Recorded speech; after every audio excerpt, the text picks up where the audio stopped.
Ladies and gentlemen, dear fellows, welcome to our Transatlantic panel, Dreams, Doubts, and Dependencies.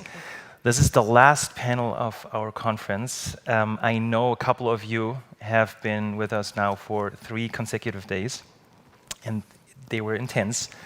A lot of interesting exchanges, intriguing fellow sessions. It's been a ride. We hope, I might even promise, that we'll have a very nice panel now. We try to include you as much as possible and try to really get into an organic debate about the transatlantic relations and everything related to that today. My name is Moritz Wössler. I'm the co-founder of this of the Young Security Conference, and I have the honor to present 3 distinguished guests here today on stage. And I'd like to start with Catherine Kleber-Ashbrook. Catherine is an executive vice president and senior advisor in the Bertelsmann Stiftung's Europe Future program, with a focus on transatlantic relations and EU, US, and German foreign and security policy. She previously served as the director and CEO of the German Council on Foreign Relations. Some of you might know that as the DGAP.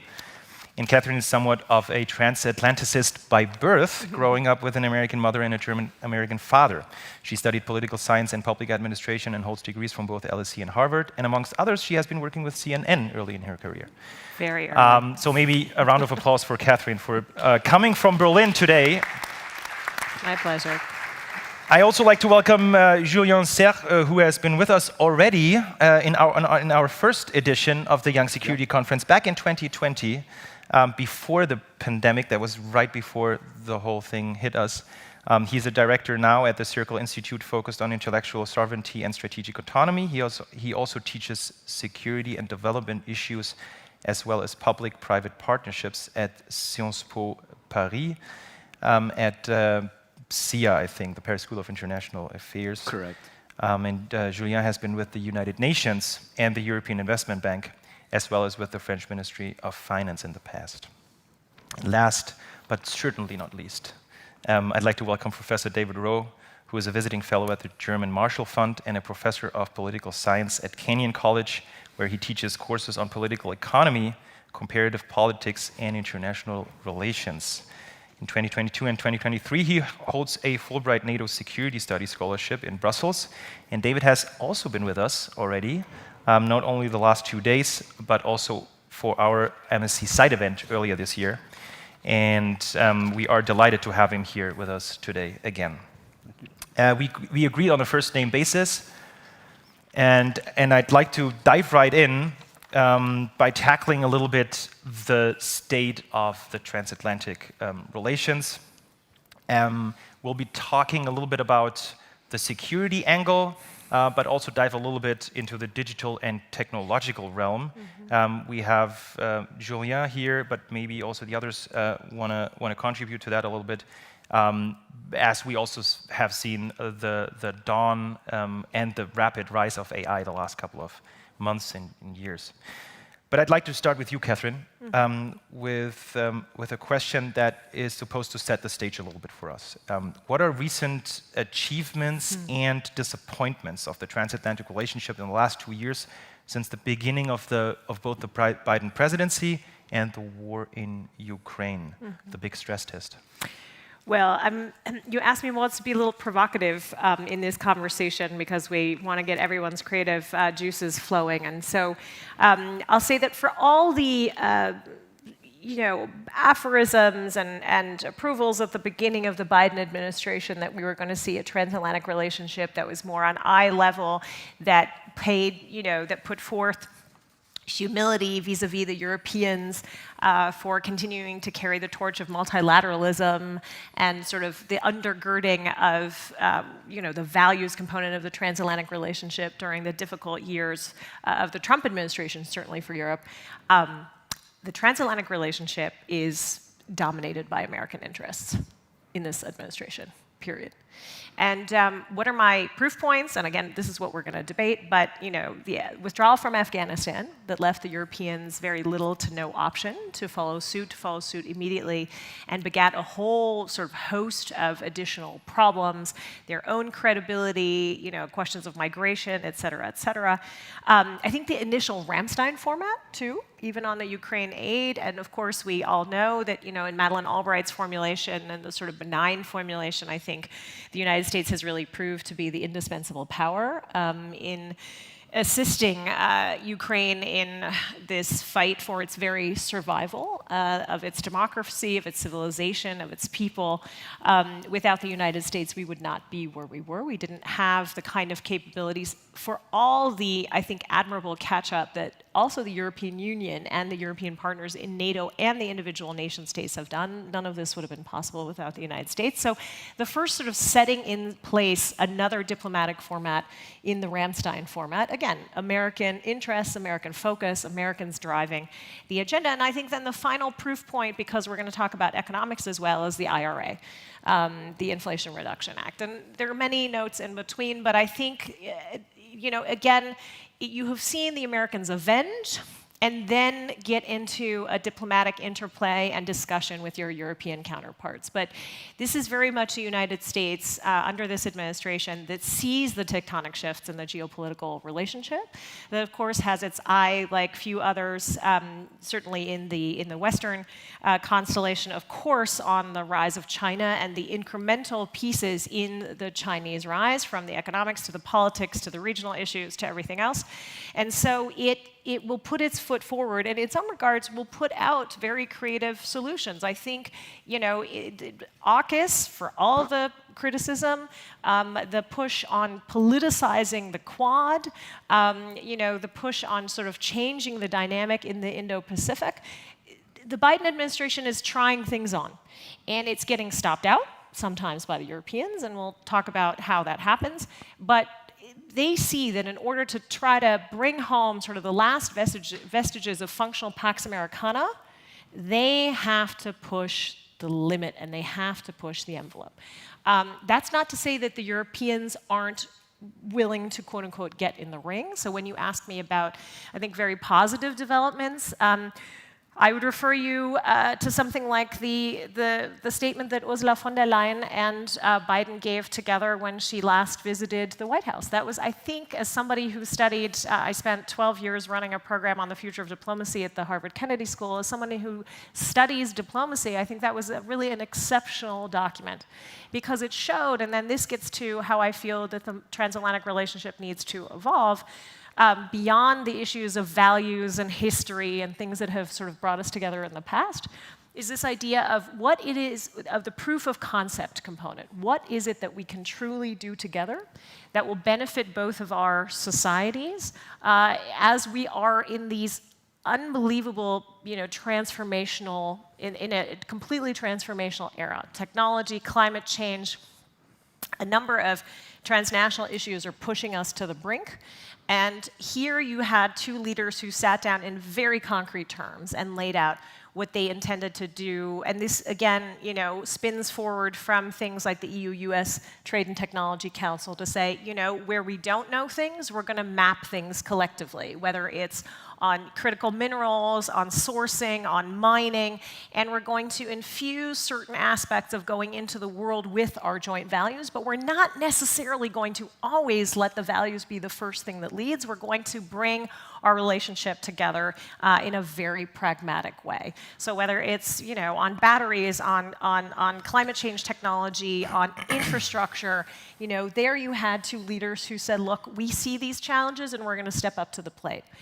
That didn't reflect so much in other visitors, quote unquote, to the White House, because again, there I see a president that sort of calls in Jens Plötner before the chancellor heads off to China with a business delegation to say, you can go with your business delegation, but when you go, here are the first 10 things that you need to say on human rights and on the Uyghurs and on the specific situation that China is playing in its security surround, right? You see President Macron go to Washington and try to create a frisson around the IRA, when already all of us who are paying attention had the leaked document on sort of the working group that had been established as part of the EU-US TTC.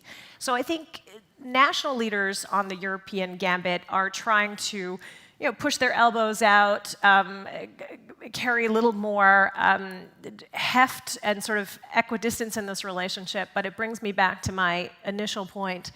In the transatlantic relationship as it stands, even with the Biden administration that promised more equanimity and working on eye level, the Americans still very much lead and set the agenda.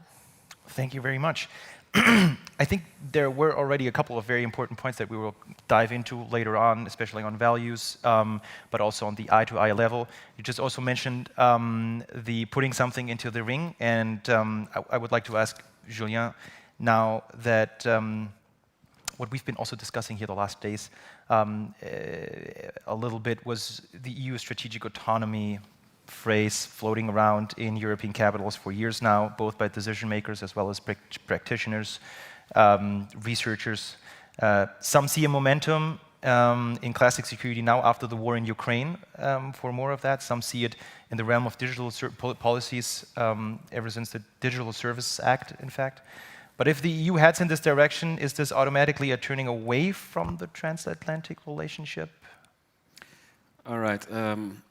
The question is, what do we mean by strategic autonomy? And what does it take for this strategic autonomy to benefit the transatlantic relationship that you just described? I'll start with 5 questions, and I'll answer them very quickly in what we call in French the Normand way. So the Normand way is neither yes or no, usually, but I promise to be quick. Is the EU experiencing strategic autonomy? I would say yes and no. Yes, because we have a lot of things coming up, a bit technical, a bit technocratic, the CHIPS Act, the Net Zero Industry Act, the Critical Raw Material Act, very insightful and very necessary for industry. So building blocks. But on the other hand, with Ukraine, we saw we were neither autonomous, it's a job for NATO, nor very strategic at the beginning, at least, because the leadership wasn't taken, obviously, by Europe at the very beginning of the conflict. Are we living a NATO moment? I would say yes, obviously. Not just with Ukraine, but also with Finland and Sweden entering NATO. Certainly, the Finlandization that we're experiencing is not the one that Vladimir Putin was hoping for. So is there no future for a strategic autonomy? And is it all about NATO and trade agreements? I would say certainly not. And the next question being then, can we imagine building strategic autonomy in Europe that benefits the US-EU relationship? I think so, but it comes with a lot of conditionalities, or at least what I call a lot of pragmatism. So last introductory point, what brings us together? Because that's the key question. If we want to move forward, I think it's a lot of values, and we need not to forget that this is central to the EU-US relationship. And it's also about Ukraine in the end, because the Ukrainians are showing us that they have the ability to fight. They're standing up to the Russians, and soon maybe will counterattack. And so we have also a duty to move forward on this agenda. So question is, what do we mean exactly by strategic autonomy? We work in the private sector on this topic, so I think it's interesting to see that practitioners are starting to think about what that means. It's not just a concept anymore. It has to do with thinking by ourselves. So it's really empowering ourselves in terms of strategic thinking. It's reducing our dependencies, and what I've mentioned illustrates that, especially on the Raw Material Act. And it's increasing our capacities. So how do we manage that? Well, there's this strange term called strategic autonomy that has been put forward since 2016, And it's really a big accomplishment. It wasn't in EU language or in the Franco-German language before. Problem is we have obviously different views about what that means. When President Macron talks about sovereignty, I think that creates some questions or some confusion at times. And it differs from what von der Leyen, for instance, she calls the open strategic autonomy. And there's this word open, which is very important, meaning that we want to be more autonomous, but not destroy our trade relationships or create a sort of protectionist Europe. And that is really what matters when we look at the big projects in data and in the industry today. So the challenge is to see how we define strategic autonomy in the very near future, because time is really short for all of us here. How do we forge a term that is not divisive and one that brings together not only the US with the EU, but also different countries within the EU? And I think it's an interesting period to do that. Eastern Europe is ready, in a way, to build a different form of autonomy. I think Poland is not because Poland buys from South Korea a number of tanks, and God knows that they're very expensive. They don't do that because it's cheap. They do that because they need it now, but with the intent of, at some point, building their own national industrial capacity. And I think that shows that everybody's moving forward in this ambition of building our capacity in Europe. So what does it take, very briefly? I think it takes three things if we want to make something out of this contested term. The first is to have a common vision. So, and that's EU-US. That's both of us on the transatlantic scene. And this vision has to be one that sees what's coming up in the next few years. Some researchers say, well, it's 2027, because in 2027, China wants to advocate itself as a military power of global influence, and God knows what's going to happen in the Asia-Pacific region then. Pragmatic, that's for us, the Europeans. We need to be more pragmatic, meaning that we need to have an approach that works for NATO. I think it's very interesting to look back at the summit, the Madrid summit last year, where there were a number of commitments to build up the muscle of NATO in Europe. Because in fact, to me, it looks a bit like a message to the Europeans. Guys, it's up to you to make this happen, right? And the third one, that's, I would say, for the United States, for our friends from the US, it's a matter of trust. It's a long story, but the US, I think, reached a stage where they need to trust the Europeans to actually build something, build capacity, build resilience, build redundancies in case of conflict, so that tomorrow, if things go sour in different regions of the world, we can think of what I call the European pillar of NATO as a strong pillar. So those are the three way forwards I see to start with these discussions. Thank you, Julien. So we've heard a little bit about how the US is dominating the transatlantic relationship still. We just also heard from you capacity building. And so to close the initial remarks here by our panelists, I would like to turn to David and ask you, the European Union has been, let's be honest, a difficult partner, slow decision-making, inconsistencies towards China, for example, amongst others. What are the main expectations that you would name by the United States towards the European Union in the current state of the transatlantic relationship? Well, first, let me start by just thanking you for inviting me back again to speak. I really appreciate that. I think that there was, prior to February 2022, a sense that Europe and the United States were drifting apart, that there was a lot of suspicion inside the United States about Europe's commitment to the same kind of world that the United States was committed to. And I think a lot of those have gone away, in part because there is this recognition that the United States and Europe share a set of common values around democracy, around human rights, around liberty and equality, and building a world based on these values. But that doesn't necessarily mean that just because we have a set of common values that structure our relationship, that the relationship itself is completely healthy. And I think, as Catherine has pointed out, the United States does throw its weight around in the room. And I think, for the longevity of the transatlantic relationship, that kind of, sort of dependency is ultimately very unhealthy.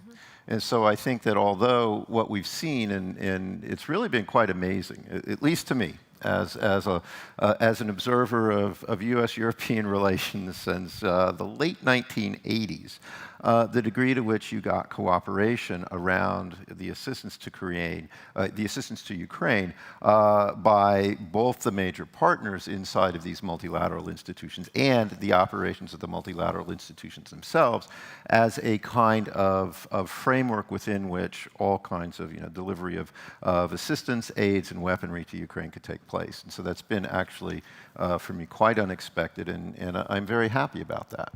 At the same time, I think that also the point that the United States is defining things according to American interests is also an apt point. And partly that has to do with, really, I think it's two things, one of which I think Europe can address directly and one of which it cannot. The first point is that the United States, we have to remember, is a continental country. Its market, its internal market is huge, and its politics are mostly internally directed. And so that means that when American political elites come to thinking about the strategic place of the United States in the world, a lot of that is going to be very heavily framed by internal domestic debates. And I think the IRA is actually a wonderful example of that, because if you just thought about American strategic interests, this is an unforced error. Yeah. There is no reason why the United States should have done this. It's just absolutely stupid. Because what the United States needs to do is needs to, with its partners, build a common world around a common vision and show that it's willing to sacrifice domestic political interests for this future that we all want to share.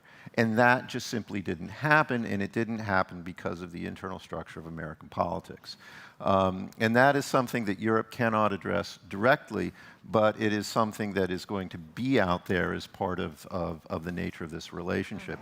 And I think also it helps us understand sort of the disaster of the withdrawal from Afghanistan. This was also driven, not by American strategic interests, but really by American domestic politics. First from the Trump administration, which created a set of conditions for withdrawal that could only have ended in disaster, but then by the Biden administration, which followed through on them. And again, it had less to do with American strategy and American geopolitical interests, and more to do with a kind of war weariness at home and to move past 2 decades of essentially failed foreign policy. And that is just going to be there that the United States has to deal with, and that Europe is only going to be able to affect at the margins. The other, though, reason why sort of transatlantic relations often have this very heavy American bent is what is perceived on the United States side, at least, as a kind of inequitable sharing of burden. And in particular in the provision of military force and in the commitment of countries to fulfill their obligations under the Transatlantic, or under the Washington Treaty. And, well, actually, it's not the Washington Treaty, but the 2% commitment.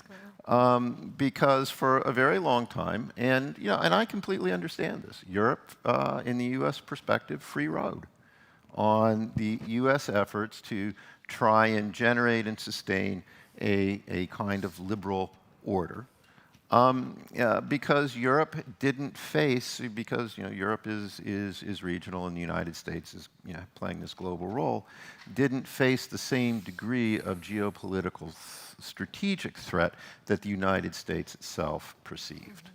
And so there was a sense that Europe wasn't pulling its own weight. And of course, that means that when you get into into these discussions, that is going to change the discussion in ways that, look, we're really going to push our way through. And Europe can affect this, and I think it does, by essentially showing and building is, in the previous panel, I really like the language there that they used, strategic responsibility more so than strategic autonomy. That to play a strong role in a strategic partnership, an equal and equitable role in a strategic partnership. And that's not there yet, but we're moving actually in that direction, which I think is a very hopeful sign, and one that I think will enable both parties to recraft their relationship that does share a set of core values, and that's the important part, to recraft their relationship in a way that is healthier. And finally, well, actually, no, let me just end there, because otherwise I'll drift off onto another topic. No worries, no worries. Thank you for your initial remarks. And the whole topic of values, for example, which we also talked about today earlier, for those of you who don't know that, but we have a fellowship program running, and we had fellow sessions yesterday and today, and the day before. And we this morning already talked about the values part, and we might going to dive into that a little bit more. I would like to invite you now, after these initial remarks, to dive right in and to go a little bit more in depth. I found it very interesting that you brought the IRA, the Inflation Reduction Act, up yourself, and I heard you agree a little bit on the assessment that it was maybe not the best piece of policy making that we've seen. I'd like to start with you first a little bit to expand on this comment real quick, get a little bit into how this connects with dependencies that we see. We also had other protectionist acts in the past, and to comment on that. And then for you, Catherine, also to weigh in a little bit, helping out. But Julien, if you have also then thoughts, I would like to all get you in here and a little bit comment on the IRA, but maybe also generally like protectionist policies coming from both sides sometimes. Well, first off, let me just start by saying, look, we should always expect in international politics for states to be self-interested, right? That's just a rule of the game. States will always be self-interested.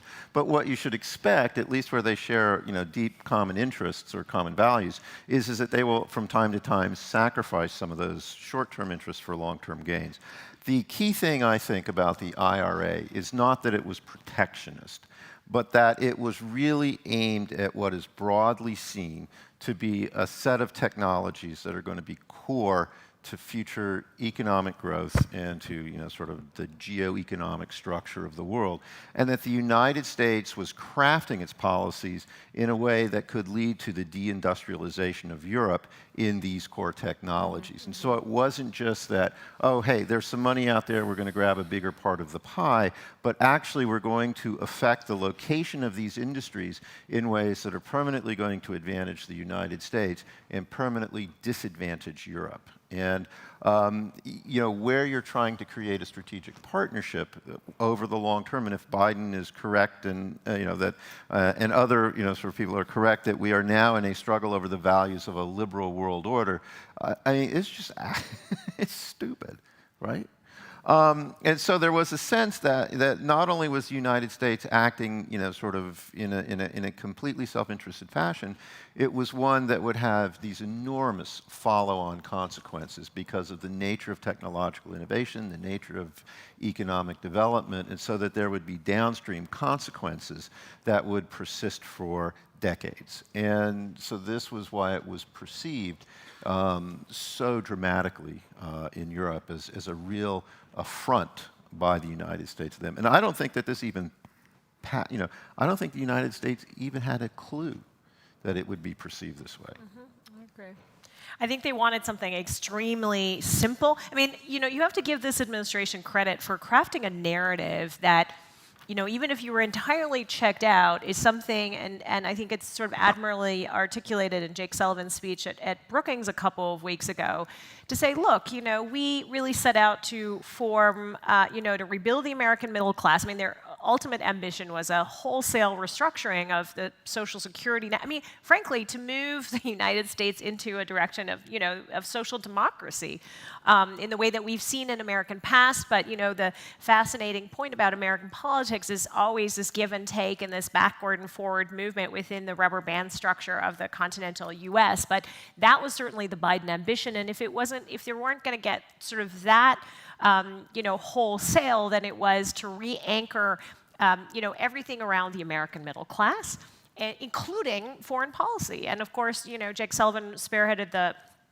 this entire task force on that. And so this connection, and I think David's articulated it extremely well, I think in this day and age, and exactly to your point about strategic autonomy, if you cannot articulate what your interests are, I mean, the fundamental piece about strategy, and I mean, if you really wanted to dumb it down, is that you're able to articulate what are your strengths, weaknesses, opportunities, and threats.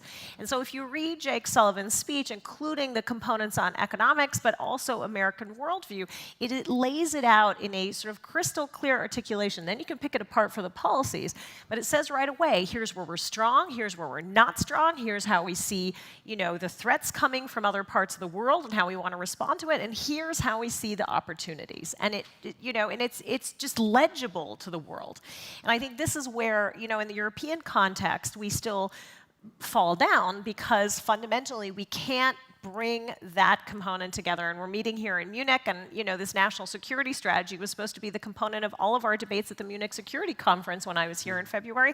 And we still don't have a national security, nor do we have a strategy, nor do we have a China strategy, nor do we have any sort of committed strategic thinking. And that, of course, in the German context goes back to this idea that we're really, the champions of strategic hedging and sort of waiting out to see what other people do. And that has proven advantages for the Federal Republic in its own history. But now we're at a time where that clarity, and this gets exactly to your point, David, I think, the ability to read one another is vital in this moment in time, not just to do the smoke signals, because I do think that over the course of the transatlantic relationship, and this happens, of course, with good friendships, we've allowed a sort of laxity to sneak in and a sense of hubris. And exactly to your point, the Europeans were outraged when President Obama said, oh, actually, turns out we're a Pacific country, too. I mean, I don't know, look at the map. The Europeans were like, well, what do you mean? How dare you, talk about a Pacific century? I mean, that's absurd. And my point is it always goes in both directions, the sense of hubris. So on the fundamental piece, putting out a clear message and saying, this is who we are as an administration, this is what we stand for, this is how we're going to think, is a strong signaling from this administration. That they've overstepped a number of times. We've just discussed, where and why and how that is the case. I think in the IRA, they wanted something that was extremely simple, a set of subsidies, a set of tax cuts, things that like the American, future-minded, short attention span was going to get. And of course, European businesses got it right away, which is to say, I spoke to the German machine builders, and they were like, perfect. There is no green transition in the United States without German machine building. Off we go. But that would create an enormous set of inequities within a European industrial market, But again, part of it is because of the way that we've conceptualized the common market is not to have a core industrial policy at the heart of it, to not, through subsidies bring out national champions, but, if we're going to subsidize, if you take the common agricultural policy, we're going to do it across the board. I mean, that has something to do with fundamental philosophies of the European Union, which we have gotten worse at articulating. And right now, because the whole world has the attention span of a common fruit fly, articulating that with clarity is vital in establishing your role and your gambit in current international relations. And so, You know, when it gets to the IRA and the work that we're now doing through the EU TTC, you know, the EU-US TTC and the sort of mitigation and kind of putting all of our cards on the table, this is the thing that frustrates me the most, is through these sort of waves of collective hubris, we've wasted a lot of time at doing what we really should be doing, which is backdoor, constant consultation, you know, the kind of diplomacy, the kind of, you know, where Henry Kissinger just celebrated his 100th birthday. So you're not picking up, you know, ad hoc the telephone and trying to figure out who you're going to call in Brussels, but that you have a sort of muscle memory and constant working going on around all these areas. And it's completely clear what you both stand for and how you jointly communicate this. And this is what I mean, where there lies absolute strength in the kind of, you know, von der Leyen Biden declarations, or in, because that is absolutely true. This gets back to the values piece. There are so many gains that are currently on the table for this alliance and in a wider alliance, Western alliance, when you think about, you know, the CHIPS partnership with Japan and with the Netherlands to be had. There is a lot of common good currently for the taking. And if we thought it in that way and communicated in that way and showed, you know, less hubris, more empathy, more capacity to see, to understand the other's interests and then to see their worldview from that position of interest, we'd be far better off. But that necessitates, exactly to your point, Julien, an ability for the Europeans to offer that same kind of clarity of thought and priority setting, you know, both on the military side, on the economic side, et cetera. And this is where, and my grave, and I'll just close on this point, my grave concern with, you know, all conceptions of strategic autonomy or sovereignty or whatever it may be is that time is running diametrically against those ambitions. You know, no matter how you package this, and I have been very impressed with how Europe's been able, you know, whether it's a peace facility or, you know, the next gen funds of sort of catching up. But for sovereignty, we're about 15 to 20 years off. And so this is where I think it's a dangerous concept, because to keep the European public deluded in this idea that we can achieve sovereignty, you said 2027, you know, in a very short amount of time, it's just not true. What has to happen is you're going to have to make extremely difficult trade-offs in European public policy, and you're going to need to know how to work with different sets of allies, both, you know, including what we now consider the widened West, South Korea, Japan, Australia, you know, components in Indo-Pacific, and the United States, to make that happen, because that is the honest-to-goodness reality. I'd like you, Julien, to weigh on what you just heard, both from Catherine and maybe so also from David. But I would also like you to comment a little bit on another debate that is also going on here, a vigorous debate about digital sovereignty. And that is closely tied to a Franco-German project, actually, Gaia X, which is a notable initiative. It has lots of Microsoft in it, but okay. Exactly. And maybe you want to also comment on that. And the European Union is, because the European Union is still heavily dependent on foreign companies, especially from the United States, but also Chinese companies, if we look at the 5G debate. But how to deal with these dependencies, maybe you want to comment again of what we just heard from Catherine, and then go a little bit into digital sovereignty and how that might still be a chance for Europe here. Thank you. Lots of questions here. I tend to agree a lot with what has just been said by Catherine. So, but just to be a bit provocative, I think for a lot of people in the room, for a lot of young graduates and people online, this IRA story, to me, for Europe, that's a golden opportunity. And I think we, as you said, we freaked out when we heard about the amounts and the risks of getting Volkswagen to invest in the US rather than in Europe.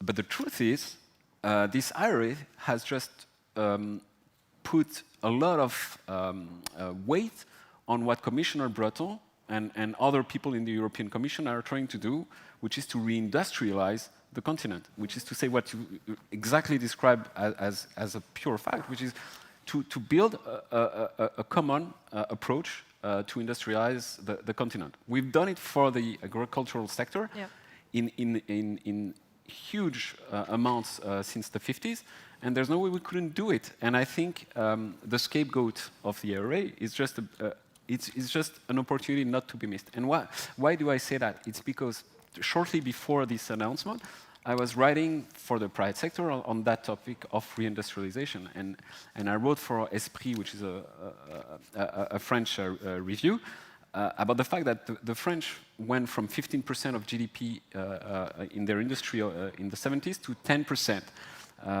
now. Nobody wants to work in the industry.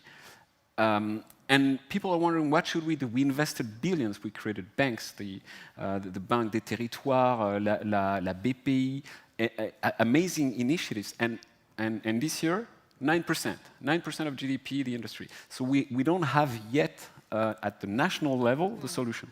And what the IRA has just done is to put us together as Europeans and encourage us, incentivize us to find solutions. And just one example, because you mentioned already quite a lot of the CHIPS Act or the Raw Materials Act, what we call the Common Interest European projects. Those initiatives of common interest at the EU level, in the quantics, in hydrogen, etc., they were being crafted in Brussels, and people working on it. And I think today we have just another reason to move forward with more significant volumes. That's what we need to do tomorrow. I think, Catherine, you said we need to build some mass or some muscle. That's exactly what we need to do. So bottom line is, the IRA, I think, will have some negative impacts. Maybe you're right, the US didn't see what impact it would have on competition worldwide. I suspect they did, maybe slightly. But the response at the EU level can be fast. And I think you're right, sovereignty is a long and contested concept. It's one that requires time. But I mentioned the idea of building blocks earlier. And I think this is what we need to do now, to be pragmatic and have building blocks in our industry, in our digital services, in the defense sector, to move forward as Europeans faster than we've ever done before. And I think it's happening. To come back, rather than on the digital sector, on the defense example that we've taken earlier, we have the European Peace Facility that has been very effective in putting money for spending on defense from the EU, with a specific budgetary agreement. But now there's the European Defence Fund, and there's another project coming up, which is from EU budget, from common EU budget, spending together on investment, not just R&D as we used to do before. And then there's the permanent coordination structure that we have. So we already have those building blocks. So I'm a bit more optimistic as to what we can achieve in the next few years. If, again, we do it in a pragmatic way, which is to work coherently, not in competition and not in duplication of what the US or NATO are doing in that area. But I think, I listened to this and I could agree more wholeheartedly, and I think we have an excellent president of the Commission who is capable of communicating this and wrapping it around this idea of, a geopolitical commission, a geopolitical Europe. I think that's all well and good. But I think for that vision that you just described to happen, Julien, you'd have to get rid of every other elected head of state who continues to play, what my good colleague at Harvard and foundational do. I think every piece of academic longer writing I've ever done, Robert Putnam has called two-level games. The fact that, Europe is still so practical to exploit for whatever your national advantage is, because everything that you've said, so much of what goes on, and we have all the numbers in terms of, the national legislation that's put into place, in our national context that comes from Europe. Very few elected politicians are going to stand up and say, "Hey, I brought this to you from Brussels," because that does not necessarily secure their next election. And so what you see constantly are these movements as if, we were still operating, and the beginning of the COVID epidemic was the perfect example. Of course, immediately it became clear that you needed not only vested funding. I remember that Borrell speech about how is it true that, in the entire European Union, we don't make a single tablet of paracetamol, like all these things to a voter. I mean, you cannot make that more clear. If you want to make an argument for common industrial policy, we should be able to medicate ourselves in the middle of a pandemic. We should be able to take care of ourselves. So my point is that the components of this narrative and the functionalities of this narrative, or what would be the undergirding of a pretty clear strategy and positioning of the European Union in this global arena, they're all there. The water carriers for that strategy are the ones who keep, throwing over the pail, like they keep throwing it over for their own short-term purposes. And what the end of the line is that our electorate, either is beginning to drift far off to the right. We just had a city election in the city-state in Germany where you didn't have the far-right AfD, but you had a party called Angry Citizens with no program whatsoever. And the Angry Citizens get 9.4% of the vote. Because now, again, this has something to do with the fact that Germans, by and large, feel that the Wohlstandsmodell is still working for them. And, if you still wanted to thumb it to the government, you probably could, and just be angry. But the truth of the matter is everything that you've described is going to beget really difficult trade-offs in every single member state of the European Union, carried by, ideally, that vision that you've just sort of mapped out. But if you're not making that clear, and what the French would call like sort of a political décalage, like how it has to come down to the people, you're not serving the political discourse. Because, other than debating sovereignty, I'm fundamentally worried that the greatest peace project that this world has ever known, in its basic construct, is in danger. Sovereignty quite aside, but the functionality of it is quite in danger. And that can only work if you begin to bring this together in a narrative, in a structure, in a strategy that Europeans can understand and that the world can read. It's a very important point, and that is also something that we discussed earlier today when we were talking about democratic backsliding. I'd like to real quick, David, to weigh in a little bit on what you just heard, but at the same time, I would like to prepare maybe a microphone that I promised you to get your questions. So after David's done with his remarks, real quick, we'll see if you guys have any questions to what we've been talking about so far, because after that we would rather go into the doubts part of this panel and talk a little bit about trust, talk a little bit about values that we've also heard before. But David, you go first, and then we'll maybe hear a question. Okay, I'll just a couple of quick notes. First off, I think that Catherine has made a really important point in terms of the muscle memory. And one way to think about where we are today is the end of the Cold War, just set in motion a lot of drift in the transatlantic relationship, in part because it looked like the key security problem was resolved. And so, and I think that the core to the transatlantic relationship is this commitment by the United States and Europe that they will together provide for one another's defense. And they will do so by putting soldiers, troops at risk if necessary in a war. And when war disappeared, or what looked like the possibility of war disappeared, a lot of drift just set into this relationship. And so the kind of automatic consultation, the muscle memory, all of that got lost. And I think that what then comes to the fore is a kind of much more short-term, what's in it for me kind of politics, in such a way that in some of my discussions when I was in NATO, talking around NATO in the spring, last fall, there were people, and these are sort of conversations, but off the record, behind closed doors, who are like, well, actually, Trump was good, which is a little bit surprising to hear someone say that. But they said, but look, no other American president could have hammered home the degree to which that Europe needed to step up, because Trump's threat to leave was credible in a way that a Biden threat would not be. And so there was this sense that drift had just sort of set in, and that muscle memory was being lost, and you really needed that kind of wake-up call. And then, of course, the second wake-up call is the war in Ukraine. And so, regaining that kind of just sort of automatic, we're separate countries, but we share a common vision. We, share a peace project. I really like that formulation. This is a peace project. That has to come back to the fore with an understanding at both the elite level, and also for the elites to bring about that understanding at the political, sort of the common political level, that this requires a kind of give and take relationship.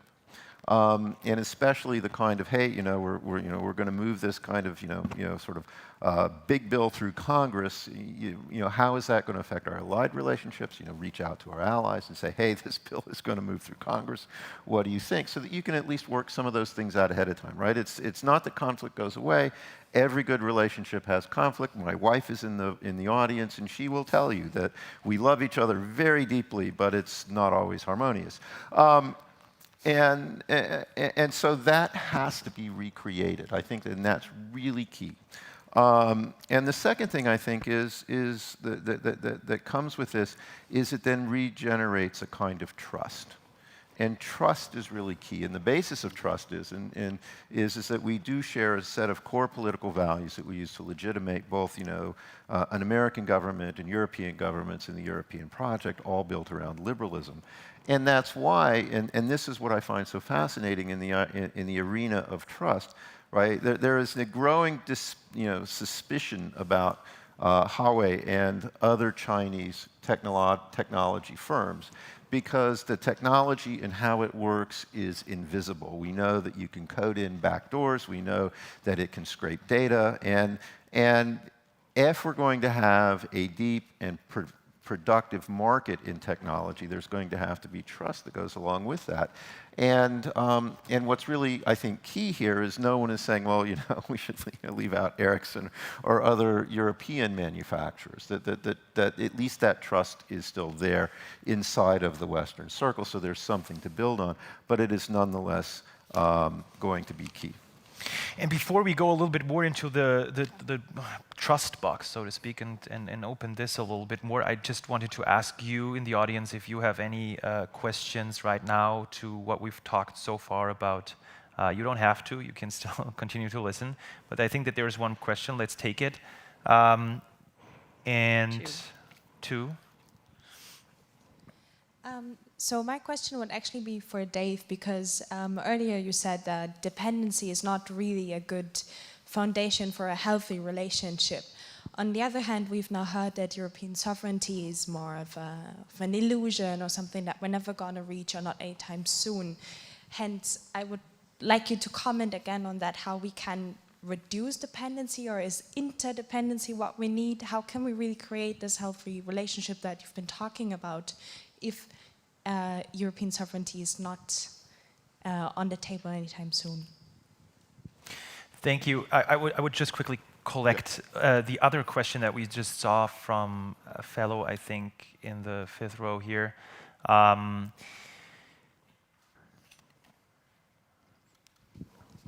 So I would like to thank you for all your interventions, and especially Catherine's intervention regarding this kind of dichotomy we have on the one side, trying to work together on the European level, but at the same time national governments having other interests. I don't know if you have any recommendations or any ideas how we could transition from this dichotomy to a more united approach. A more united approach. For the first question, we also been talking about this, I think, this morning a little bit, that the question of whether dependencies are positive or negative per se, which dependencies might be even advantageous.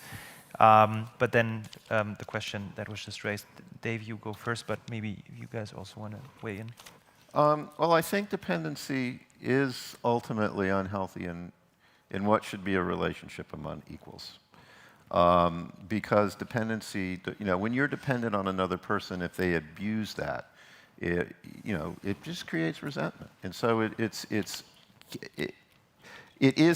creates resentment actually on both parties. It creates hubris on one side, resentment on the other. And I think that for Europe, the key thing, has to be showing that it, and this is happening, showing that it can take a stronger role in the provision of European security. Right, that this is not just simply an American project with some frosting on the top by European states. And that still is a perception inside the United States that the United States is largely the provider of security, and that it is a burden to the American people. And ultimately, that's unsustainable because it creates a kind of hubris when the United States walks into the room and deals with partners. It also makes it politically unsustainable in the United States because there's a lot of, sort of on both the right and the left in the United States, this idea that the United States shouldn't really be the primary supplier of arms to the Ukraine or in the Ukraine conflict. That the United States has problems where that money could be used at home, that Ukraine is far away and closer to Europe. And so you can see how that creates, sort of an unhealthy balance or an unhealthy relationship between the United States and Europe, and also within the United States itself in terms of support for a longer-term, transatlantic project that then, creates and sustains within the wider West a relatively peaceful liberal world. And so, sort of playing a stronger role in the provision of security, in the providing the economic resources for security, is, I think, central to that. And I think it will pay off dividends. And interestingly enough, it's one of those things where it's something that the United States would expect, and actually I don't think would perceive as being, sort of a play for autonomy in the sense of being, sort of apart from and unamenable to sort of taking American strategic interests into account, because I think there's a recognition in the United States that with the growth of China in the Asia-Pacific, that is going to take a lot of American attention. And if Europe is not in some way playing a more equal role inside of European security, right, that is going to stress the United States both here and there and leave us less able to manage the Indo-Pacific region, and also more tempted to essentially abandon Europe. And so I think that restructuring the relationship in a way that has less asymmetry to it is vital for the continuation of a healthy transatlantic community. But I think it's also important in the German context to think that basically what you're demanding, David, which I think is correct, will be an entirely philosophical breakage point with a basic understanding of what undergirds, for instance, German wealth, right? Or German prosperity, fundamentally, and not even wealth so much, but just a functioning of the German social model. Because in so many ways, right, this whole idea of advancing globalization was the fact that we would create these dependencies, the whole philosophy of liberal interdependence theory, which I, in studying political science, I think grew up with and drank all the Kool-Aid and thought, of course, this is exactly, a trading order that's underpinned by institutions that we all subscribe to, China and the World Trade Organization, it's, again, you enlarge the pie. And then in comes that sort of idea that we then quickly began to realize in the sort of latter parts of the, from 2005 onward, and then the rapid advancement of privatized technology in 2008, that in fact this interdependence can be weaponized. And a country like Germany that sort of replaced its fundamental understanding of itself in sort of the Adenauer sense of these three concentric circles that, West integration, European integration, and some kind of accommodation with the East, replace that in its sort of, again, modern philosophy of the Wohlstandsmodell with American, security provision across the entire globe, which would then allow for the export champion Germany to trade magnificently with the rest of the world, to a large part with China, so that you'd have an enormous Absatzmarkt, so where you can sell goods but also produce goods. How wonderful! And then that all supplied by cheap Russian energy. And so to do what you're saying is a fundamental, wholesale, philosophical shift for a German public that has grown, or, that has sort of been inculcated with the fact that those things will hold, and they will, for the future, ensure German prosperity, German growth, and German development. And if this is what I mean about, that there's a fundamental cracks now showing, and then this gets to your point about what would I consider to be responsible leadership and responsible public policy, is in a way to prepare whatever public you have for the beginning of the 30,000-foot component of these trade-offs, and then how we get there. And not in a way to cause mass panic, but we've seen that too, because in this country, when the energy crisis was quickly upon us, every voter wanted to know what to do, and they didn't know what to do, so they all ran to Bauhaus and bought themselves a wood stove. That's not responsible public policy. Responsible public policy is to map out how you're going to solve that problem. But what was the short-term answer is then to increase your energy dependency on the United States. Now, the United States is a democratic power. You share these values. You have negotiation power. You can shape that relationship, etc.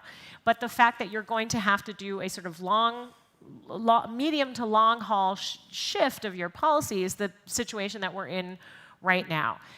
So how do we get out of this how do we get out of this two-level game theory? Well, in part by, electing and supporting politicians who will admit what they know and what they don't know, which is to say, I think it's fundamental in the situation that we're in that all of our systems and bureaucracies and leaders position themselves as people who are consistently learning, because we have never globally been in the situation that we've been in before, right? The Soviet Union was a formidable military adversary to the United States and the West, but it had nothing on China in terms of the economic and technological prowess, right? We assumed that in order to create technological innovation, you'd have to have an open system, the kind of demography of the United States and Europe, and bring talents together. Well, the Chinese put one foot out, got a taste of that openness, had Google in there, figured out how Google does its business, built the Great Firewall, and boom, right? You have the kind of, AI 2050 plan that they might very well be able to realize. So all of our long-held philosophies on how this is all going to work are out the door. So the responsible thing in public policy, we teach this at Harvard too, is to say, and I think if you ask me, Robert Habeck has been getting a lot of flack these last 2 weeks. But somebody who says, this is what we know, this is what we do. Again, the Jake Sullivan model. Here are our strengths, here are our weaknesses, here's how we're going to turn this, here's how we're going to have to turn this into opportunities. So the earlier question about how we get this muscle memory back is also admit what we don't know. We don't know where all the critical raw materials are. We don't know how they're going to be mined. What we're interested in is doing responsible mining, that doesn't exploit workers' rights, that doesn't create re-colonial situations with the global South, who we've clearly already lost in some regard. So we have to, recraft that relationship. The only way in which we're going to be able to recraft that relationship is together. So first of all, know what the issues are that so everything, if you read, and we'll have the EU TTC meeting, in three or 4 days. If you read, the preamble there's tons of mapping in there. Figure out where what is, how do we do this, and then figure out how we're going to do this together. That's signaling. That's saying we don't know, but we're going to learn. And we're going to bring you as the electorate along. But again, this is not a muscle memory, to keep it in that language, that we've trained in Europe, right? Nor that we've trained in this society, frankly, right? We are, the Germans, yes, I have this thick American accent, but I'm very much a German. We have a much more hierarchical understanding of leadership and a much more, general trust in the fact that the executive will sort it out. And now we're asked, especially your generation, this generation, to be much more participatory, to be much more there in shaping that conversation, because they don't know, they can't know. And I wish, because we started this conversation on humility, that we'd all bring that down to that level of humility and to say, look, we're gonna have to get to a better point of intergenerational equity in decision making. All this has to be brought to the table, because globally, and as that sort of Western, civilized, liberal conglomerate, we've never been here. So we need all the good ideas that we can possibly get, and you are all part of that.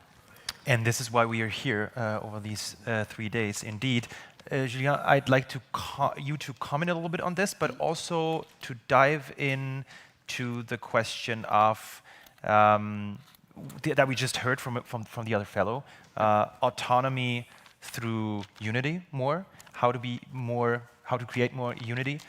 Yeah, please. Yeah, I think I agree with you. On the other hand, if we look at the European construction, what we've built first and foremost is a big economic market, right? So we're a very big market. So one way, with my practitioner's hat, to answer those very central questions on dependency and on the equilibrium between national interests and broader European interests, is to think with this in mind. Dependency, I think it's interesting for all of us to start thinking about, and that's what we're doing in my R&D department, about what that means very concretely. And I think with the private sector, with the thriving startup environment that we have in Europe, I think the improving innovation environment that we have, that leads to something concrete. So dependency, what we're doing at Circle is we're looking at the value chain of our companies, because what we see is that European companies, they're pretty much all big companies. We are in the global value chain, so we have, by definition, huge dependencies everywhere, right? So think about it. I just wrote down, like in very tiny letters, raw material, rare earth, rare metals, chips, oil, gas, patents, intermediate goods, etc. These are all dependencies, very concrete ones. Nothing very stratospheric. If you work, that's what's going to matter.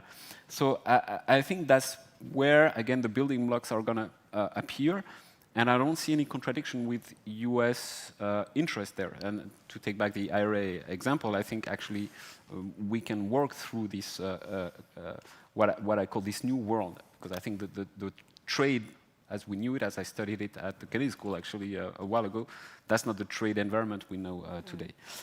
Same for national versus EU interest. Actually, it's a birthmark of Europe, right? So what you describe, Catherine, is true, but from the very beginning it has been. We can still think about progress that we've achieved, right? We've mentioned quite a few of them. What I think is interesting from a practitioner's perspective is that we're starting to see the private sector buy-in into those ideas of strategic autonomy, or I wouldn't call it sovereignty, but at least sovereignty in the industrial sector, because we do see, it's been the case for the last 2 years, private equity funds coming into the picture, investment funds going into startups with a specific angle and interest on strategic autonomy, whether it's industrial or defense or digital. And they are very powerful in Brussels as lobbies, because they're already asking our parliaments, your national parliaments, to change the law. For instance, the law on the taxonomy, the law on the social requirements for investment, so that we could foster a stronger defense industry, for instance. So those are very interesting points I see moving forward. Thank you very much. Let's open a little bit, let's merge dreams and doubts. Let's go look a little bit into the future. Just for you in the audience, I would, after this, open for another round of questions, so be prepared. But I would start with another elephant in the room, and that is what comes after Biden. There will be an end to this presidency, one way or the other. And no matter what happens, President Biden will be the last old-school transatlantic president, as the generation of transatlantic policymakers with a Cold War upbringing comes to an end. It doesn't come to an end, apparently, for Kissinger, but but on top of that, it seems that we've entered a new post. This is also what we had this morning, a post-heroic generation with novel values. And the question now is, what comes next then? How does a new generation of American transatlanticists look like? And how does a new generation of European transatlanticists look like? I would start with the European, and I would start with you, Catherine, but then you, David, you go for the US. Okay. Well, I think, so this is a perfect point for me to make a pitch for something that we did at the America House here in February around the Munich Security Conference. Biden did invite Chancellor Merkel as the first European to join him at the White House, even though it was clearer that she was on her way out. And they had the same exact thought, which is to say, look at us, look at our generation, look at our specific Cold War experiences, but how do we move this into the next generation? And they were very clear-eyed about it when they wrote into a thing that they called the Washington Declaration, which is apparently every second document, in July of 21, to say, look, what we need is a German-American Futures Forum that looks very specifically at the joint challenges that we have, and maps it in a way that permits intergenerational dialogue, that brings experts at every stage of their career into the room, and starts asking, not in a values-free environment, but with a fundamental understanding of values behind us, how we address common problems in the future. And so, we held, as the Bertelsmann Foundation with the State Department, the German Foreign Office, and the American Council on the American Institute for Contemporary German Studies, that's just changed its name to AIG, a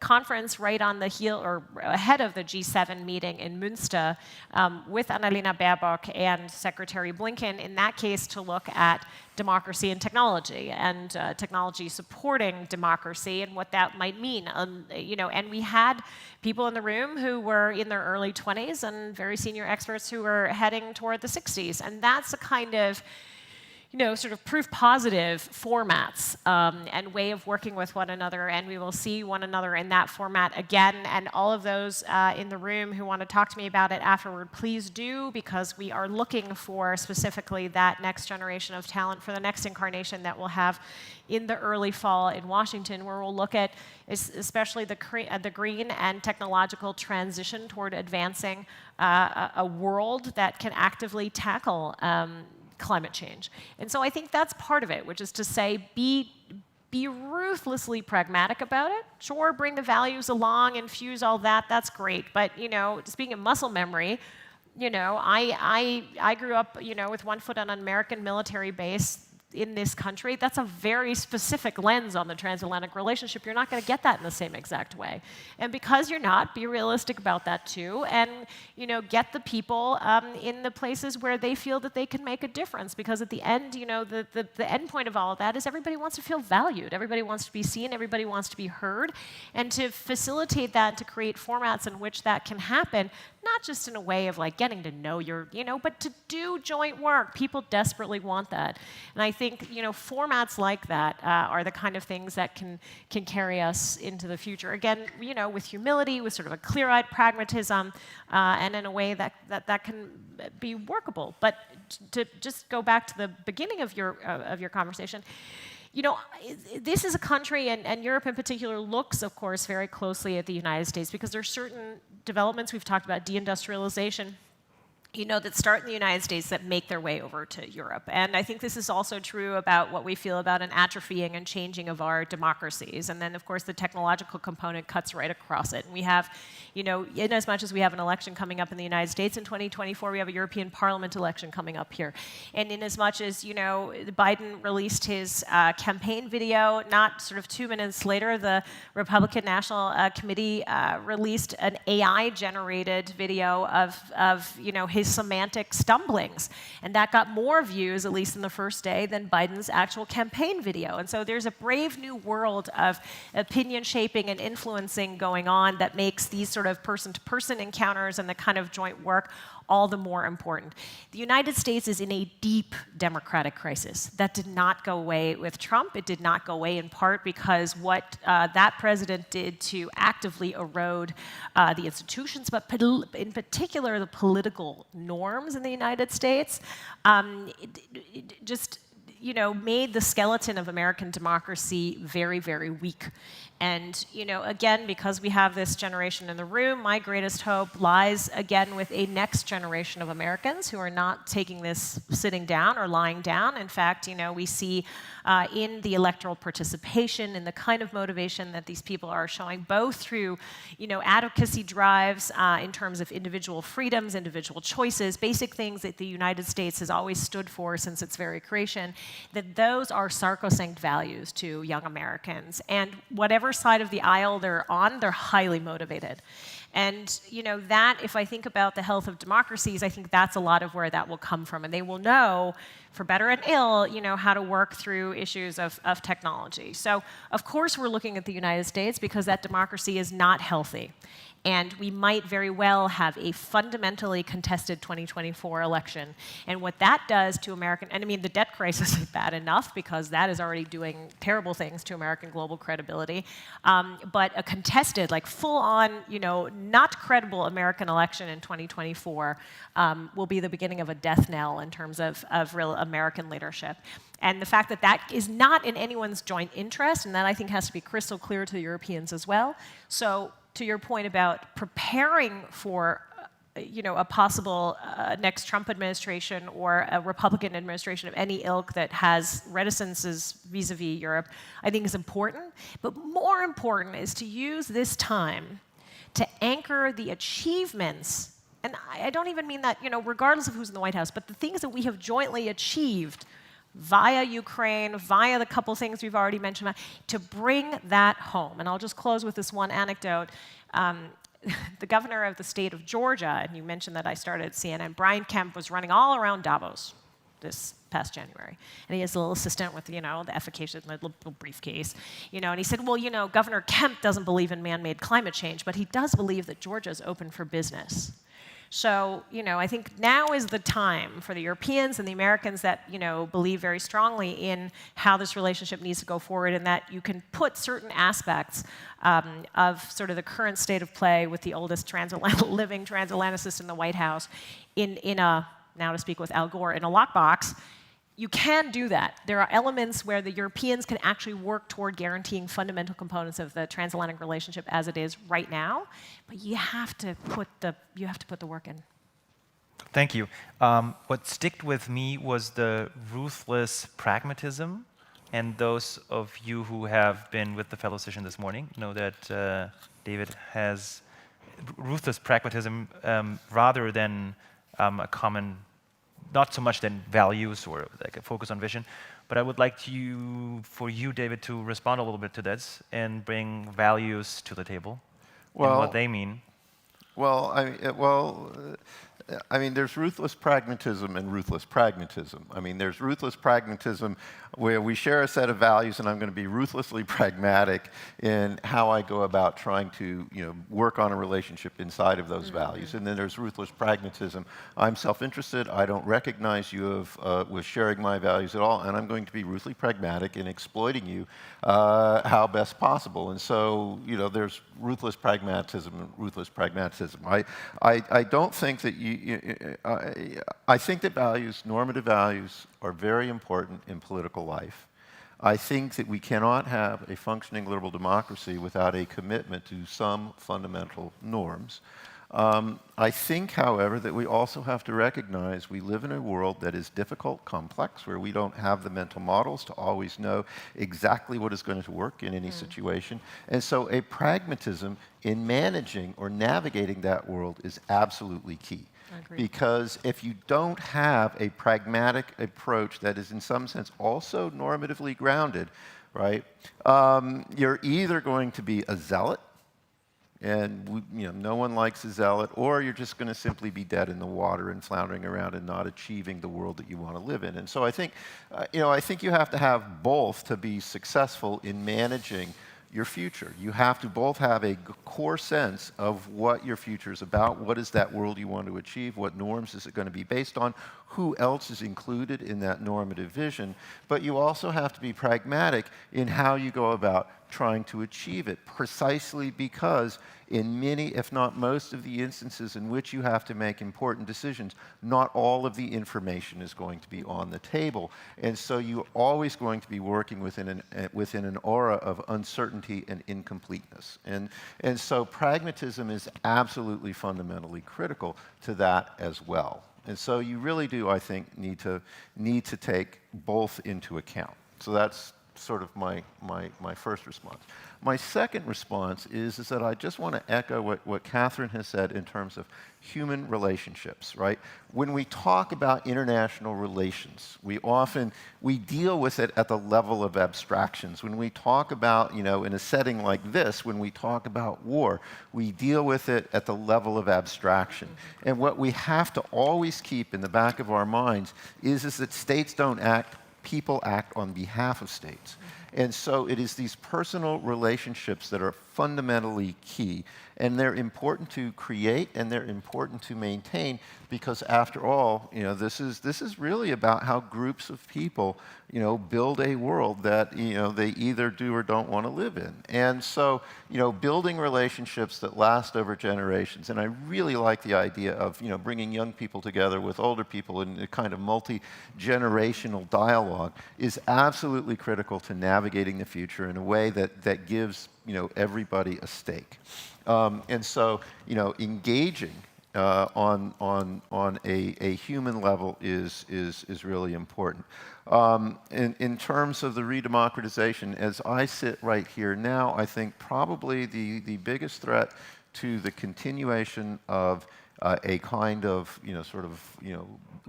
wider West liberal order is really the erosion of democracy that we've seen in the United States, and in particular, a concerted attack on democratic norms inside the American political system. And I think that, the next few years are going to be key for that, and anything that outside parties can do to help strengthen the norms, the recreation of norms inside of, American democratic politics is really important, especially reaching out to people who, are on the conservative side of the political spectrum who really have no home right now because of inside of American politics, the sort of the Trumpist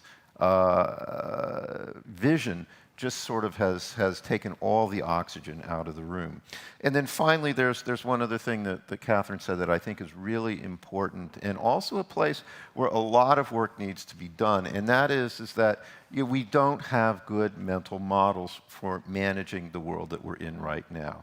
The old mental model, and by the way, it was not just a German vision, it was also an American vision. There was this idea that globalization generates its own security.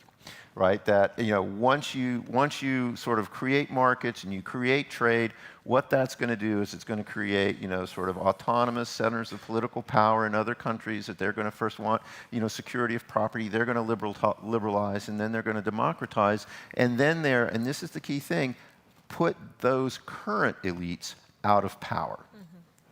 And what has happened is we have in China a set of current elites that had no interest in surrendering power to liberalizing forces coming out of globalization, and we were just blind to that. And so a lot of, and this was shared, it was not just simply a German delusion, it was an American delusion. And so where this came about was we have a set of incomplete models of how we build and sustain a world that is essentially safe for liberal values. And so part of what we're going to have to do over the next few years, and there's really some, I agree, time pressure on this, is sort of rethink, okay, so what are the conceptual models that we need to use as guideposts that help us work our way through this world, given that we're going to be doing a couple of things. One is we're going to be trying to build a world or sustain a world built around a set of values that I find personally very attractive, and that I want to live in, a world where individuals have these things called human rights, where human dignity is important, where we make decisions via democratic processes, where we expect people to lead to lead lives of agency and purpose because we've given them human liberty. I think all of those things are important, and we have to create a world that makes them possible, but we don't have strong conceptual models that tell us at this point, how to bring that world about and how to defend it. And so part of what we're going to have to do as well is to do a lot of thinking about, so what are the guideposts that should guide us, given that we are going to be making lots of decisions about how to achieve that world under conditions of what I would call radical uncertainty. Because, and actually that was going to be my final point. This is my final point. When we think about the world and we project into the future, we're always holding something constant. And part of the reason why we build societies and build institutions is to try and fix human behavior so that we can hold it constant and make accurate predictions about what the world is going to look like. We are now in a setting where we can no longer assume that any, and this is really scary, any of the institutions that generate the future are going to hold in that future. And that means that all kinds of alternate futures are on the table. And that is what makes, sort of meetings like this so important. Thank you very much. And unfortunately, time flies, so we have to get closer to an end here. I would like for you, Julien, to again weigh in, but also, as you are a lecturer at Sciences Po, maybe comment a little bit on the future of young Europeans looking towards the United States. There has been a little bit of an anti-Americanism that we could witness over the last years. I mean, especially during the Trump administration. But looking into the future, what you would hope for a little bit there. But then also comment on these on the two comments from David and Catherine. But before you do so, prepare your questions. After that, we'll go back to the audience as promised. We're running out of time here a little bit, but if we go a little bit over time, then that's okay. Julien, you start. Thank you. Well, in Sciences Po, and I think in a lot of other universities, I don't think that's quite what we see. I think it might have been more on the side of some teaching colleagues that we witnessed what you say about the US. Rather, what we see very strongly is the very strong willingness of and the requirements that students have, that we show more impact, that we take care of the environment, that we stop talking the talk and we start walking the walk. That's what they really want. I think it's a very visible evolution from my teaching over the last decade, that students do want to learn in a way that will give them the ability to impact the future differently than just learning about finance or law, and that requires us as faculty to also change our habits, I think. To just quickly maybe give a next step. I had the chance of working in peacekeeping and in peace building in post-conflict context. And I think a lot of what we witness today in Europe has some similarities with what we've been teaching about fragile environments. We do see some fragilities, some dependencies in the EU context, and as they've mentioned, peace being the central one. So I won't talk about industry, I've talked a lot about it. But we do need to understand what's coming up in the very short term, as Catherine said, about what Europe will do in the face of a potential conflict. We are, honestly, in that new environment. The French budget on the military for the next, until 2030, has shown a huge increase in volume. But interestingly enough, it's somehow built on some continuation. So you get the feeling that also it's 413 billion euros for defense. It builds on the idea that things are going to settle down, that no big major conflict is going to happen. Because if it does, I don't think that the military, although it is very complete, is large and profound enough to tackle the challenge. So what do we do if something like that happens, if the US are focused on Asia-Pacific tomorrow? It's not a recommendation. My hint is that I think the Franco-German relationship needs to get back into the picture, because the Eastern Europeans had their moment, right? They were right about what happened in Ukraine, and the French dialogue with the Russian president certainly wasn't effective. And now we need to see a Franco-German initiative again on the table. There's the Potsdam meeting coming up very soon with Chancellor Scholz and President Macron. And then there's the European Summit in Brussels coming up at the end of June. Two things, very concrete. I mentioned the financing, the actual building blocks we need. Things can really happen there, because at least one thing we do have in Europe are strong financial institutions. And we can use the European Investment Bank, for instance. We can really impact our industry, not only in terms of lending, but also what we call blending, technical assistance, and also in equity, so that we really ramp up our work and our global ability to have a complete chain of production. That's one thing. The second is to rethink another brand dead, as Macron used to call NATO brand dead. Not sure it was the best thing he ever said, but I think today the UN, the United Nations, is pretty much brand dead. And it's hard for me to say that because I've worked for a long time there.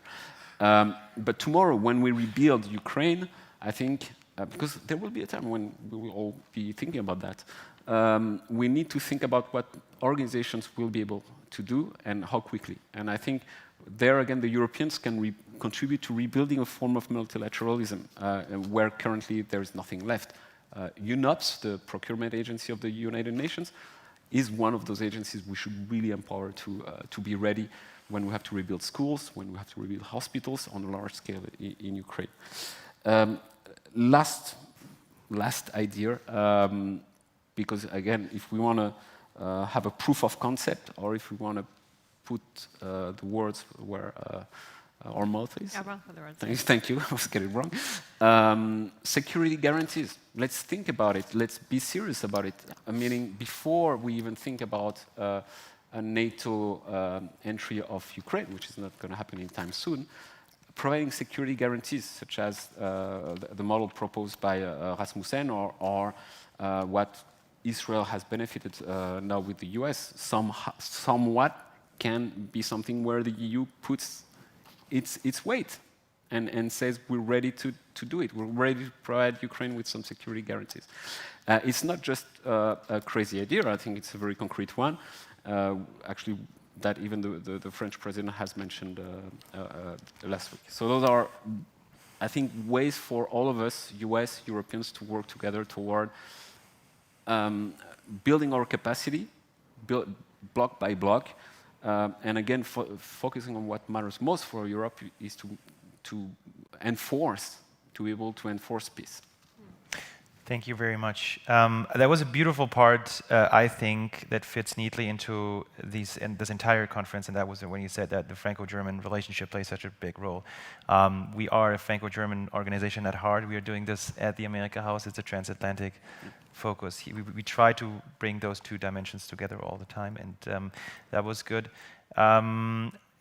Unfortunately, and I think with this panel now it feels even more so, we are coming to an end here. There is so much more that we could discuss. The role of the transatlantic relationship in post-war Ukraine, maybe, or generally in solving this conflict. I would like to, for you to, if you are okay with that, and I assume so, I just take this as an encore now. Ask you if you have any further questions. To you, the audience, I don't see any. There's hands coming up now. There are hands coming up. Hard to see from here. Short questions. All the way in the back, too. Yeah, short questions. We collect them, short questions, and then I hope for short answers because we are already out of time. Very but, shortly, to each of you or to whomever wants to take up the question. Talking of pragmatism mentioned by Catherine, how do you see in the future climate action, with, in transatlantic perspective, with whatever the administration might be? And I'm interested in each of your perspective, especially the technical ones. Just a little question. Thank you, if you have anything on that. All right, thank you. You know what? We are going to dive right in. Catherine, do you want to? Well, I mean, it's just, there's so much on the table now in the transatlantic relationship in terms, particularly on the technical solutions part. I think aligning that, figuring out the CBAM problems there's so much there. So, getting back to this sort of sense of radical pragmatism, I think that's sort of, in my mind, that's the first place to start. And we're grateful, Muriel, that you continue to work on that, both with a French view, but with a transatlantic bent. It's vital work to be doing. I think that's actually actually the place where you can advance the most. And as I said with the German-American Futures Forum, that's where we're certainly going to, that's where we're pushing from the climate finance angle to how you engage, this is again terrible, the members of the Global South, although I don't mean to say that, I mean quote unquote the rest of the world, trying to reset that. And that almost gets to my final point because it ties these two bits together. I think part of the piece in rebuilding credibility is, we have to acknowledge as the West who built these institutions post World War II, that as our friend David Miliband from the International Rescue Committee constantly reminds us, we have run roughshod over these institutions. And the level of impunity, and this gets precisely to your point, David, about norms, that we violated norms and carved out exceptions for us. Here, these are the rules, but not really. And so that allows this sort of whataboutism, that the Russians throw back at us with respect to the Iraq War, how conceptions of sovereignty, the whole bag. And so I think it has to start with, and climate is a good place for it to start, with proving seriousness by not just saying, look, this is what we're jointly committed to, but precisely, I think, the European Investment Bank to say, look, we're going to really think about doing comprehensive, and not call it development policy anymore, but doing comprehensive partnership policy to really, look after our joint future. And we're going to allow it to, for us, it's going to have to cost us something. We too are going to have to make some really hard choices. And that's a little example. When Kamala Harris gets up on the Munich stage and says, look, these are gross violations of human rights and human dignity in Ukraine, and this is going to be pulled in front of the ICC, that's fantastic, but the United States is not a signatory to the Rome Treaty. So in all these instances, right, if you mean it and you need to fix and rebalance what your impunity and your, laying into all these exceptions has done to the architecture that we have collectively built, then that is a place where you need to begin rectifying it. And on the climate change piece, you have a very direct line in which to do it. And it needs to be done across the board. And, the Franco-German Alliance for Multilateralism, all that needs to be reinvigorated. But again, money where mouth is, action where ideas are. Thank you very much. And then I think we can take a second question here, the gentleman in the fourth row. Unfortunately, that's going to be the last question here that we can take. But yeah, please. Yeah, thanks. Coming back once more to the Inflation Reduction Act. I think it is really a success story from perspective of US economy. In combination with low energy prices, we will have impact, at least impact on European industry and probably create new dependencies. So my question is, what would you recommend to the European leaders, how to react? Create a similar program, European Inflation Reduction Act, based on subsidies, or looking beyond? That means how can we reconcile in future better our programs that we have a constructive and collaborative transatlantic alliance also in future? What more beautiful way to end this conference than with the IRA, I guess? Who wants to go? Very quickly. Very quickly, yeah. Short remarks. One idea, again, I think it's an opportunity. We can create a European sovereignty fund. We can use the European Investment Bank. We can actually use it off balance sheet. So I'm not sure even that the taxpayer would need to do anything about it, but we need to pay upfront for this initiative. Imagine an initiative where we actually ramp up our capacity to support our companies with what resembles an anti-coercion tool, so that there is already that in place. The European Commission has set up a balancing instrument, so that if there are excess subsidies from the US, then there should be an ability for our companies to ask for similar amounts of subsidies. So these are things I think we can really quickly put together. Thank you very much. Catherine, quick No, comment? I mean, I agree with those things, and even the anti-coercion piece is a piece that has transatlantic stake on both sides. So, I mean, they're already in the running. My only point is that the Europeans need to get more creative faster. The Americans, because they're seeing, the time is ticking on Pax Americana, they're going to continue throwing everything but the kitchen sink at the world. you know, and that's what I mean. Kudos to von der Leyen for at least trying to keep pace, but we have to get ahead of that pacing. Not because we're trying to then outdo the Americans on a number of these issues, but out of our own self-interest, and so that we can match them. And then we can, again, think about doing things at equal footing. But we, too, have to get more creative. Thank you very much. And David, you may close. Yeah, I don't have a whole lot to add, except that it's not just the potential demise of the Pax Americana that is causing everything to be thrown at the wall. It is also a real perception of a domestic threat to American democracy. I mean, part of the reason why the Biden administration is doing what it's doing, and you have the foreign policy for the middle class, is the idea that the middle class has been left, or that lots of ordinary people have been left behind by the way in which both the world has transformed itself over the last 30 years, but also by the way in which political elites inside of democracies across the West, but especially American democracy, have essentially ignored the costs of rapid technological change that have been visited on a whole lot of people. And so it's being driven both by a sense of the world is changing and we've got to sort of hold the American and preserve the American position inside of this changing global system, but also, and this is what makes it so, in some ways, so complex, also by a sense that American democracy is itself at risk from these same forces.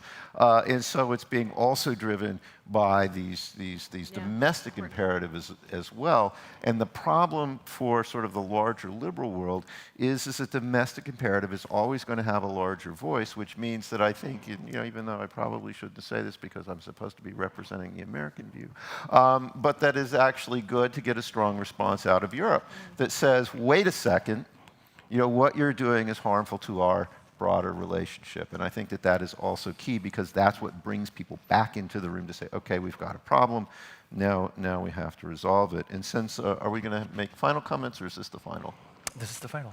All right, well, this is the final comment. Let me say two things. I want to thank both Julian and Catherine for a wonderful panel. They've given me a lot to think about. I want to thank you, the audience, and I also want to I know that I started by referencing my marriage, and I just want to leave everyone clear that when there is disharmony in the marriage, it is my fault.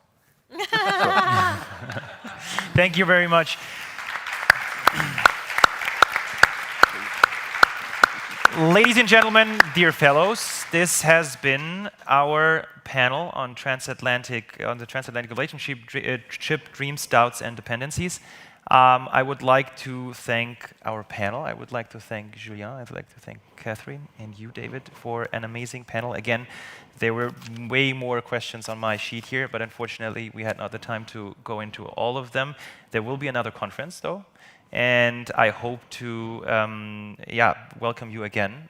Two of you came back already. Maybe you, Catherine, might join us again next year. Thank you to all of you.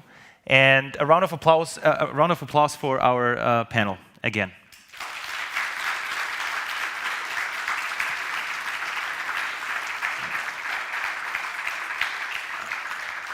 And now, we have something prepared for you. So last year we were, all standing up here, and this is going to come in a couple minutes. There will be a short little surprise now that we are going to play, and in the meantime, we'll leave the stage. Great, thanks.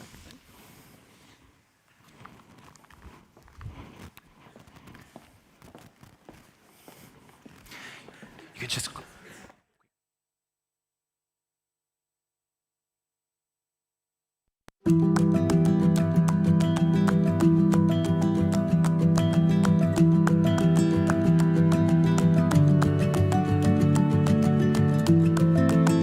The situation is very complicated and very dangerous, I would say.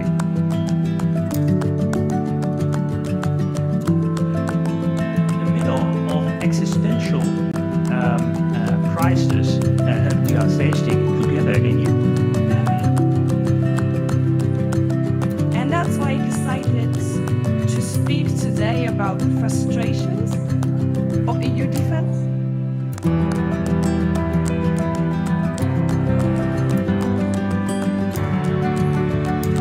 The lessons learned are clear for everyone.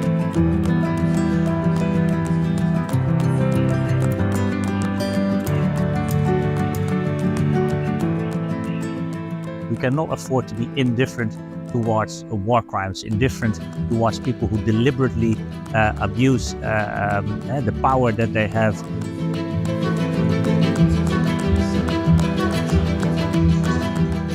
I really wanted to talk to young people because they are the future and they're going to be working on policy, so they're the right people to talk to, I think.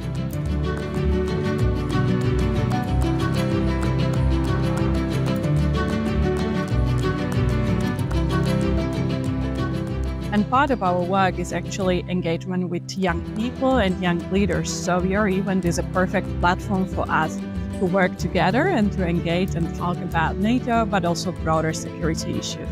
I think young people, more than anyone else, know what is at stake. I think it's of the utmost importance that the new generation gets involved in the debates about the future of Europe.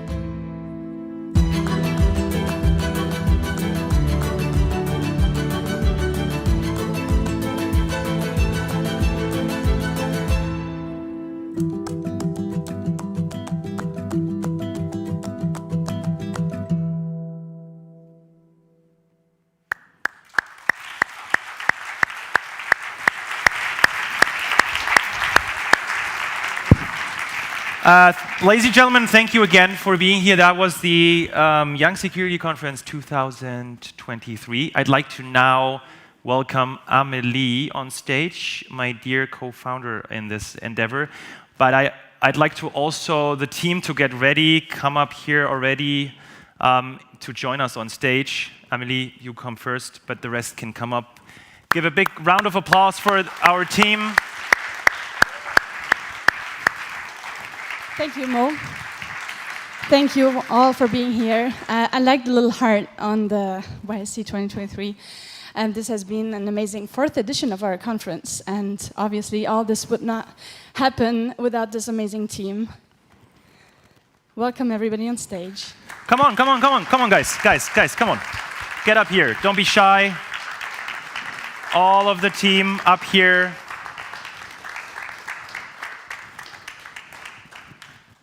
And a very quick note, so this closer. adventure Come on. is not over now. So we have our amazing fellows this year here in Munich. And so please reach out to us regarding all the future plans. We have not only a publication that we are preparing right now, but also we have the entire work around the fellow sessions. We also have a lot of plans regarding the future of the Young Security Conference. This year we have an event in November planned, and another one in December with the America House here. So please reach out to us, and thank you very much again. That was it. Yeah, and before we finally close, again, a big thank you to all of you here in the team.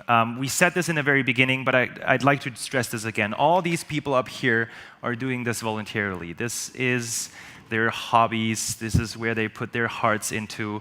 We get a little bit of cash from these amazing partners here, but this is just enough to organize this here, to be at the America House, and to get everybody here, to get you fellows here, but to get also an amazing panel here on stage.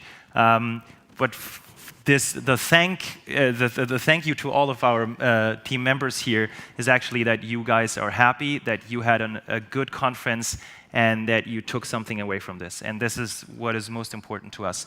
And what Amélie just said, it's not only our program that we're having now this year. A couple of these members here were fellows in the past. So if you want to reach out to us, if you want to get engaged, if you want to do more than just being a fellow, reach out to us. Yeah, this team always needs new members. And I think with a huge thank you to each and every one of you, we can finally close and say thank you and see you definitely next year. Thank you.